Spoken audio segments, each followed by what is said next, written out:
Welcome to Carter's Retro Reviews. Today we're going to review Doom. I've got it around here somewhere. Fuck it. Here's some words that rhyme with Doom. Gloom. Bloom. Vroom. Gloom.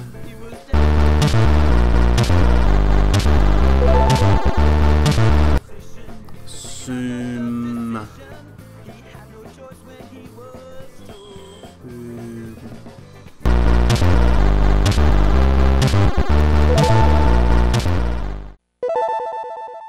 I'm gonna make this quick because I realised when reviewing one of the biggest games of the 90s that I have absolutely nothing new to add and that this is purely a fan service. But I'm not just here to review any version of Doom. I could jerk off forever on how great the PC version is, but how does the Saturn version fare? Not very well. Oh well. End of review. Good night. Also, reviewing one specific version of Doom is not particularly original as well. I liken this review to that chick in high school who probably has the herpes, and you still have to toss up on whether you should go to town because, well, all you have to do is ask, and she uses it as a method of getting attention. And since it's high school, you're probably hard up. I mean, everyone's done her. Even her cousin, the Sega Saturn port. Wait, that sounds wrong. I say cousin because this is actually based off the PlayStation 1 version. It was ported by Rage Software and published by GT Interactive in 1997.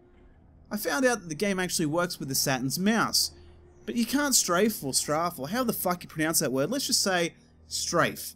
Access the auto map or manually change weapons. The packaging for the US release, which I have, contains a few errors, such as the game screenshots on the back are actually from the PC version of Final Doom, and it claims to be deathmatch ready, when in fact it's only a one player. The deathmatch and cooperative multiplayer modes are in the Japanese and PAL releases. The game promises 60 levels of brutal, bloody, pulse-pounding action, when 59 are actually present.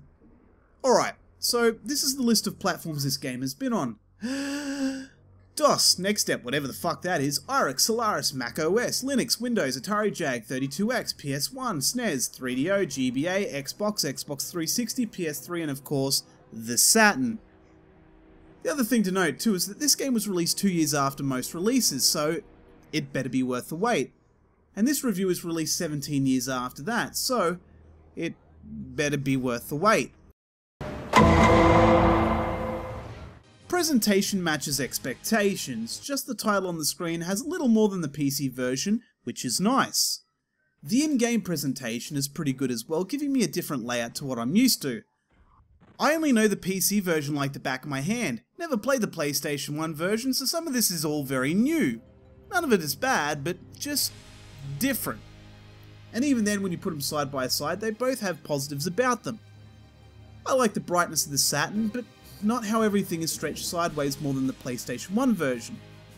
The background of the section along the bottom on the PlayStation 1 version doesn't look particularly detailed, but it does seem to benefit from it. I know it's nitpicking, but these are little things that really get my attention. If I'm 100% honest, this game graphically looks like dog shit.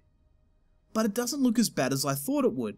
The worst part about this game is the frame rate, and walking into any large room, just about, grinds this game to a fucking halt. The actual detailing is not as good as the PC version, but I was surprised at how much detailing there was. If we were to compare the gameplay here with the version for the 32X, you would notice a huge step up. Comparing the graphics to the PlayStation 1 version like we see here, shows the colours look much better and is sharper on the Saturn version. Okay, yes, the PlayStation 1 is more smooth, but the colours are dog shit. People have complained about the sound in this game being lame, tinny sounding midis, but I don't mind the sound at all. Yes, I know it's missing a proper soundtrack, but in its place is this moon music which quite frankly got me on edge. It was late at night when I started playing this and the music didn't help. When the enemies came out of nowhere, it did make me jump a few times. Man, I'm easy to scare. The one major issue I took with this game straight away after playing for the first minute or two was strafing left or right is very laggy, and is as responsive as a man 10 minutes into the Notebook. And moving around otherwise is as painful as a Bette Midler movie marathon, but the button layout is fine. The other thing I noticed is a lack of save feature.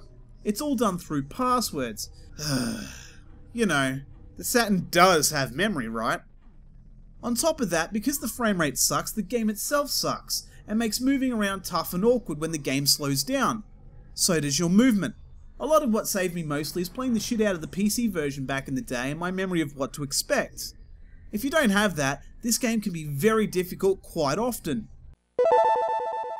Doom kinda has replay value in the same way a bad RPG has replay value. It's all there if you really want to put yourself through it. The one player will take some considerable time to finish with 59 levels to plow through, especially when it slows down during a lot of action on screen. When it does slow down, it's only making this experience longer, and not dragging it out in a positive way. Would I recommend this game? The question should be whether I should recommend this version, to which the answer is no. It has a few bits where it shines, but it's a port of a port. It's so inbred I'm surprised this game doesn't have a fifth finger and a thumb, or an extra toe or some shit. It's probably not as bad as people make it out to be, as I did find it to be eerie in places, but the frame rate really kills it for me. The detailing in the game graphically is not too bad, and neither can be the atmosphere at times. Otherwise, it's mostly a negative experience. The game itself, I would recommend the absolute shit out of if you can find a good port, which there are plenty, just not here.